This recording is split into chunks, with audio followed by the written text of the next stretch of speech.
दस किलो पुणी किणा है 10 किलो पुणी किणा है कौन चाउल कहीं नथिला किणी आनिया नहीं किणुतलो कहीं कौन किणुतला 20 किलो चाउल केते दिन जो 20 दिन जियोनी जानि बच ना नहीं हो ना को दिन अधिक ना पास पसुरा पडुथबो सुंगी तू भात खाऊ कि चाउल तो भात पखाल एते एते बढुची 2 किलो चाउल पडुची जानछ ना नहीं दिन को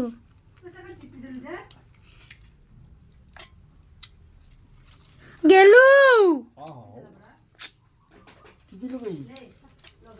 नहीं तो दियंतनी मामू आई तो टिपी दिया रह टिके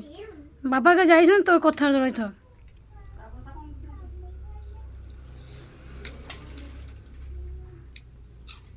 से जो चाउल धान आसला